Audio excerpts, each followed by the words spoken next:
Okay, now we come to the next sutta, 63, Culamalunkya Sutta, the shorter discourse to Malunkya Putta. Thus have I heard, on one occasion the Blessed One was living at Savatthi in Jeta's Grove, Anathapindika's park. Then while the Venerable Malunkya Putta was alone in meditation, the following thought arose in his mind. These speculative views have been undeclared by the Blessed One, set aside and rejected by him, namely, the world is eternal, and the world is not eternal. The world is finite, the world is infinite. The soul is the same as the body, and the soul is one thing and the body another. After death, the Tathagata exists. After death, the Tathagata does not exist. After death, the Tathagata both exists and does not exist. And after death, the Tathagata neither exists nor does not exist. The Blessed One does not declare these to me, and I do not approve of and accept the fact that he does not declare these to me. So I shall go to the Blessed One and ask him the meaning of this. If he declares to me either the world is eternal or the world is not eternal, etc., then I will lead the holy life under him. If he does not declare these to me, then I will abandon the training and return to the lower life. Stop here for a moment. So this Venerable Malunkya Putta, instead of putting his mind on his meditation object, his mind is starting to stray and thinking why the Buddha did not explain all these views to him that external sect teachers accept. So the Buddha never mentioned any one of these. So he's starting to doubt the Buddha. And he says if the Buddha does not explain all these to him, he will disrobe and go back to the lay life. Then when it was evening, the Venerable Malunkya Putta rose from meditation and went to the Blessed One. After paying homage to him, he sat down at one side and told him, "Dear Venerable Sir, while I was alone in meditation, the following thought arose in my mind. These speculative views have been undeclared by the Blessed One. If he does not declare these to me, then I will abandon the training and return to the lower life. If the Blessed One knows the world is eternal, let the Blessed One declare to me the world is eternal. If the Blessed One knows the world is not eternal, let the Blessed One declare to me the world is not eternal. If the Blessed One does not know either the world is eternal or the world is not eternal, then it is straightforward for one who does not know and does not see to say, I do not know, I do not see. If the Blessed One knows the world is finite, the world is infinite, the soul is the same as the body, etc., let the Blessed One declare to me. If the Blessed One knows, let the Blessed One declare that to me. If the Blessed One does not know, then it is straightforward for one who does not know and does not see to say, I do not know, I do not see. Let's stop here for a moment. So you see this arrogant disciple is come to challenge the Buddha, whether the Buddha knows or not. I have to declare to him, otherwise he doesn't want to continue to be a disciple of the Buddha. Then the Buddha said, how then, Malunkya Putta, did I ever say to you, come Malunkya Putta, lead the holy life under me, and I will declare to you the world is eternal, or the world is not eternal, etc. No, Venerable Sir. Then did you ever tell me, I will lead the holy life under the Blessed One, and the Blessed One will declare to me the world is eternal, or the world is not eternal, etc. No, Venerable Sir. That being so, misguided man, who are you and what are you abandoning? I stop here for a moment. So the Buddha is telling him, when you came to be my disciple, did I ever tell you that I will declare all these things to you? Did I make this bargain? He said no. And then when you came to be my disciple, did you say that I must declare all these things to you when you become my disciple? And he says no. Then the Buddha said, foolish man, we did not set up these terms, so who are you to say all these things? And the Buddha continued, if anyone should say thus, I will not lead the holy life under the Blessed One, until the Blessed One declares to me the world is eternal or the world is not eternal, etc., that would still remain undeclared by the Tathagata, and meanwhile that person would die. Suppose, Malunkya Putta, a man was wounded by an arrow, thickly smeared with poison, and his friends and companions, his kinsmen and relatives, brought the surgeon to treat him. The man would say, I will not let the surgeon pull out this arrow until I know whether the man who wounded me was a noble or a Brahmin, or a merchant or a worker. And he would say, I will not let the surgeon pull out this arrow until I know the name and clan of the man who wounded me, or until I know whether the man who wounded me was tall or short or of middle height, or until I know whether the man who wounded me was dark or brown or golden skin, or until I know whether the man who wounded me lives in such a village or town or city, or until I know whether the bow that wounded me was a long bow or a crossbow, or until I know whether the bowstring that wounded me was fiber or reed or sinew or hemp or bark, or until I know whether the shaft that wounded me was wild or cultivated, or until I know with what kind of feathers the shaft that wounded me was fitted, whether those of a vulture or a crow or a hawk or a peacock or a stork, or until I know with what kind of sinew the shaft that wounded me was bound, whether that of an ox or a buffalo or a lion or a monkey, or until I know what kind of arrow it was that wounded me, whether it was hoof-tipped or curved or barbed or calf-toothed or oleander. All this would still not be known to that man, and meanwhile he would die. So too, Malunkya Buddha, if anyone should say thus, I will not lead the holy life under the Blessed One, until the Blessed One declares to me, the world is eternal or the world is not eternal, etc., that would still remain undeclared by the Tathagata, and meanwhile that person would die. Stop here for a moment. This is a very classic simile that the Buddha is teaching here, that if a man was wounded, fatally wounded with an arrow thickly smeared with poison, and a surgeon wants to pull out the arrow, he says he will not let the surgeon pull out the arrow until he knows who's the man who wounded him, where he comes from, and what type of arrow, what type of bow, etc. And if he wants to know all these things, he will die before all these things are answered.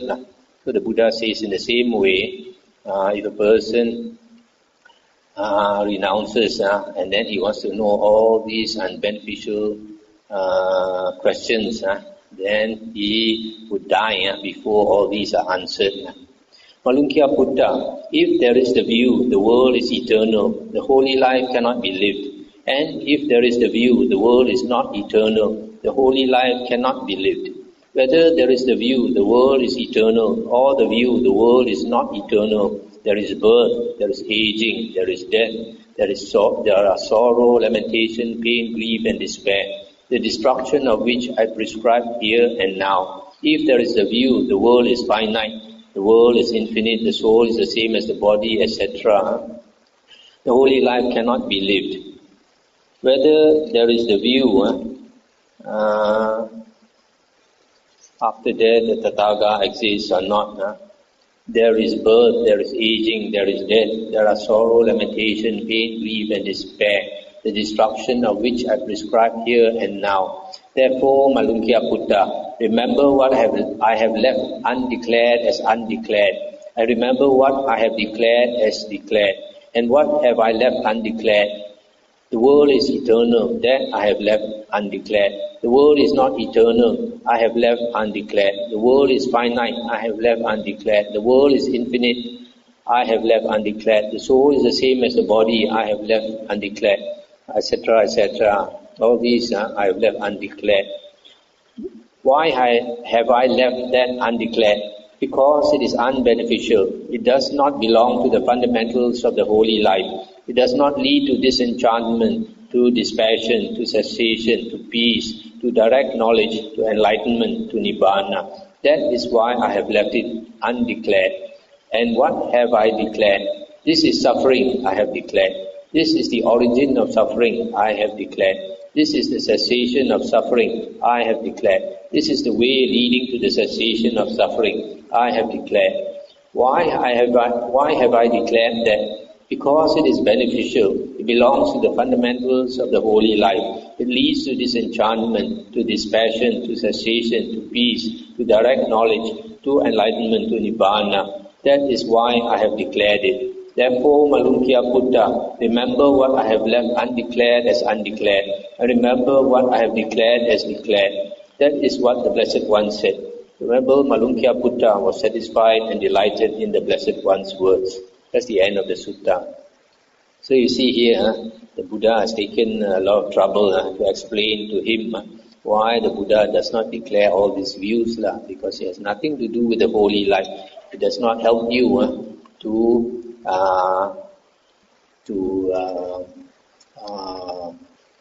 attain Nibbana, to attain enlightenment and end birth, aging, dying, sorrow, lamentation, pain, grief and despair, all that sorrow. But the Buddha says, he declares the Four Noble Truths because it is beneficial, because it belongs to the fundamentals of the holy life and leads to disenchantment, to dispassion, to cessation, to peace, direct knowledge, enlightenment and Nibbana. That's why the Buddha declares the Four Noble Truths. So the Buddha said, what he has not taught is not important. What he has taught is important. That's why he only teaches what is important to us. So, there's one sutta. One day, the Buddha was talking to his disciples. He took up a handful of leaves in his hand and he asked his disciples, which is more, the leaves in my hand or the leaves in the forest? And the disciples said, the leaves in your hand are very few compared to the leaves in the forest. Bhagavan. So the Buddha said, in the same way, what I know is like the leaves in the forest. What I teach is like the leaves in my hand. So what the Buddha teaches is just the essentials. What he knows, a lot of things are not important to us. If we want to know too many things, we will die before we can know all these things. So life is too short. Our problem is that life, the cycle of rebirths, births and rebirths is suffering. So our problem is to end our suffering, not to find out a lot of things about this world. Nowadays we have this information explosion. Nowadays a lot of people like to go into the internet, find out a lot of things, waste a lot of time getting a lot of knowledge. But a lot of that knowledge is not helpful to us.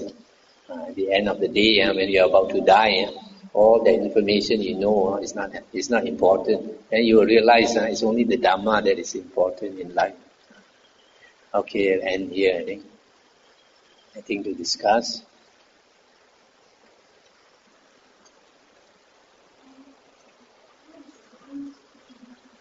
Put nearer your mouth.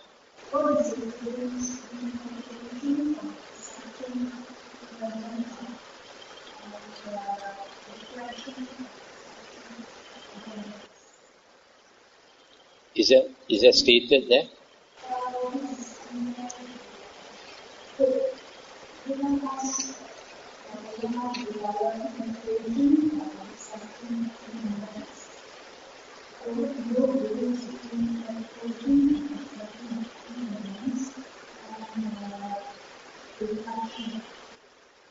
It's the same thing.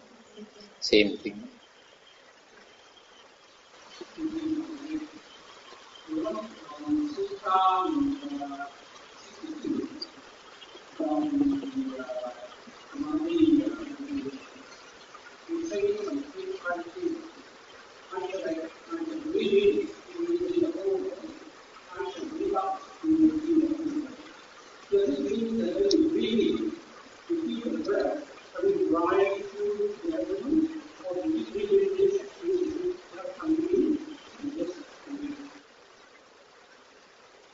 The point here is breathe in and out, experiencing the whole body of the breath. So different persons will notice differently. So you don't have to worry. You just know that you try to notice the breath as a body. How much of it you notice, different persons will experience differently.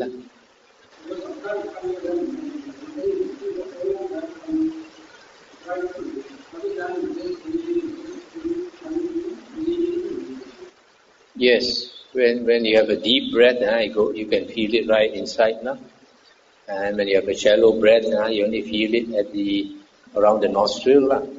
So when you start meditating, your breath is a bit coarse, a bit not refined yet. Then you are taking deep breaths, so you notice deep breaths. As you sit longer, the breath becomes finer and finer and more tranquilized. Then you only notice the short breaths.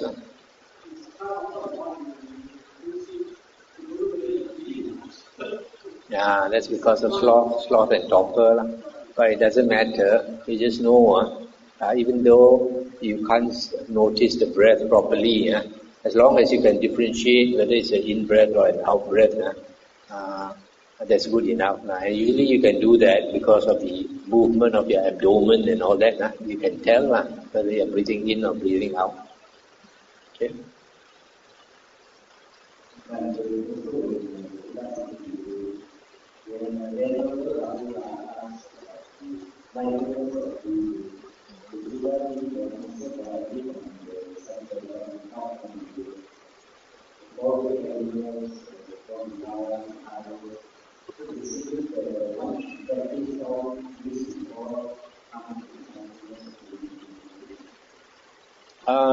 Not really. You can practice in any order you want. So there is no fix. It's not that you're supposed to practice in this order. In other suttas, the Buddha would explain it different order.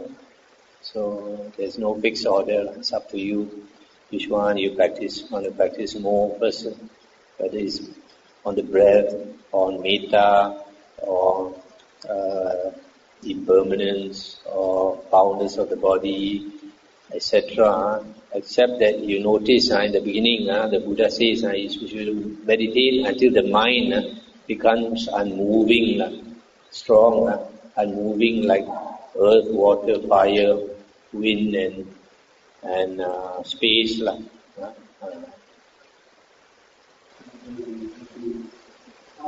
One says meditate on joy, meditate on compassion.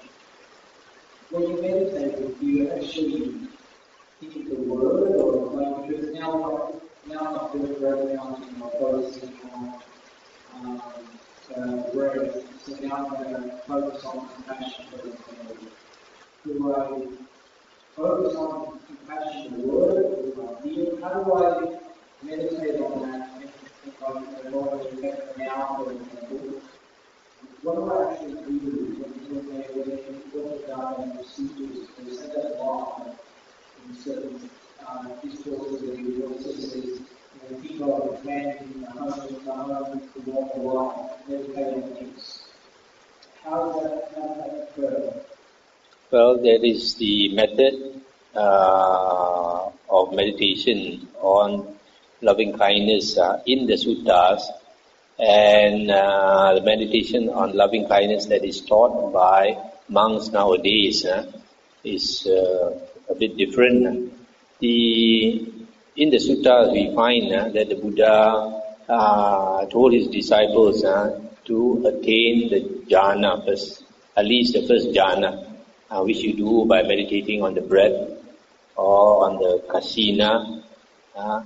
Kasina meaning earth, or meditate on fire, or meditate on color, or whatever, until the mind becomes one-pointed. Then after that only, the Buddha says, then you practice meditation on loving kindness by radiating one quarter, the second quarter, the third quarter, the fourth quarter, all around. That is the way taught by the Buddha.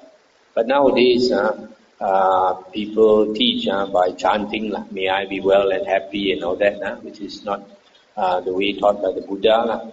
But if we, of course, it's difficult to practice the way taught by the Buddha to get the jhanas first. But we can still practice it on a low level by showing loving kindness, as mentioned previously. The Buddha says, when we live with others, we should have harmony and And one way to do that is to practice loving kindness outwardly and inwardly through the body, speech, and the mind. The body means by your body actions, you try to show loving kindness, and by verbal language, by the verbal speech, we also use words to show our loving kindness, and also through thoughts, to have thoughts of loving kindness to others. So it is through these three karmas that we can practice loving kindness, and people can kind of see or feel that you have loving kindness. So, so in other words, it's very difficult to do most of what Buddha says when he says, like, for example, Buddha, when he sat all afternoon in the suit and meditated on this is not mine, this is not myself. Obviously, I'm effectively doing that for my hours of direction on that. So obviously, Buddha wants to go and at least the first jhana at this point to be able to do that. Is that correct? If you, in the Buddha's teachings, before you can see clearly, for example, this is not I, this is not mine, this is not myself, you have to get rid of the five hindrances. If you don't get rid of the five hindrances, you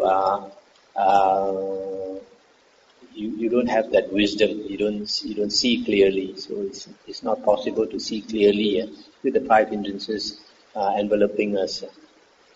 So, and those five hindrances, of course, the chapter wants you to first understand. Okay, shall we end here?